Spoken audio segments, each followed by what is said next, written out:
Le chien est le meilleur ami de l'homme, mais il peut être bien plus et devenir un véritable guide.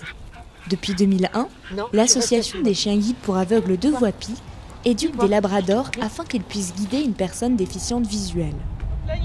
Pour apprendre leur futur métier, les chiens sont pris en charge au centre à l'âge d'1 an. Une formation qui va durer de 8 à 12 mois.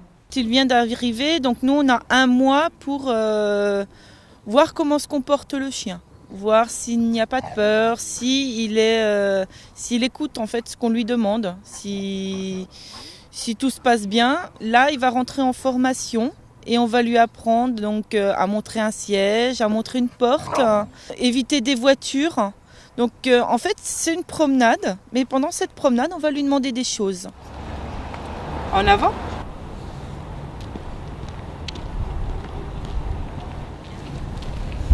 Allez, en avant, Coco. Donc là, il me signale qu'il y a un obstacle. Je vais juste lui dire illico en avant. Ok. Illico à gauche. Illico, c'est un chien qui a un peu le vertige. En ville, ça va mieux. Allez, mon Coco. Parce qu'il prend sur lui, hein. Là, il voit à travers, il y va, quoi. Avant d'entrer au centre, les chiens séjournent dans une famille d'accueil. Julius est un apprenti chien guide.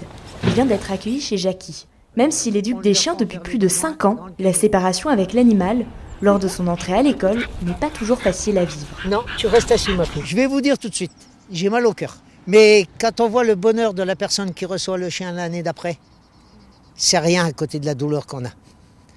Et je peux vous en parler en connaissance de cause, puisque j'ai 4 non-voyants qui me donnent régulièrement des nouvelles de mes chiots.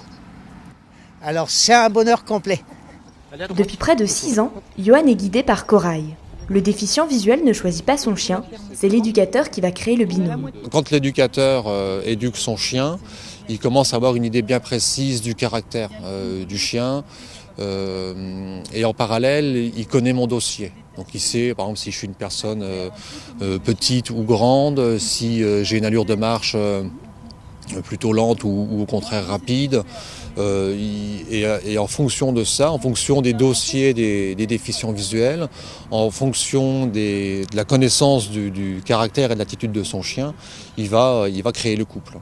Corail, c'est un chien guide, donc sa fonction première, c'est de m'aider dans le déplacement extérieur, donc dans la rue, à éviter tout ce qui va être obstacles, trous, poteaux par exemple, qui va m'aider à trouver des passages piétons, donc qui va m'emmener jusqu'au passage piéton tout en restant sous le trottoir, il ne descend pas sur la route sans autorisation. Par exemple chez moi, je connais mon logement, donc chez moi c'est un chien de compagnie, il reste sous le canapé.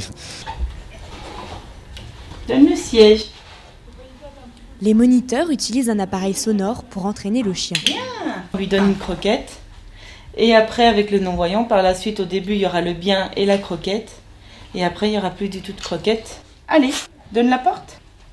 Donc là, le non-voyant, il arrive, il met la main. Il arrive sur la planche. Dès qu'il ne bouge plus, et là, j'ai Après la séance de travail, le futur chien guide a le droit à un moment de détente. Et après, il faut que lui, il se calme. Toi, t'es calme, lui, il va devenir calme. Même si le temps d'attente pour bénéficier gratuitement d'un chien guide a diminué, il est tout de même de 2 ans. Une personne n'ayant pas un handicap assez important ne pourra obtenir un labrador. On sera obligé de repousser pour avoir un chien guide.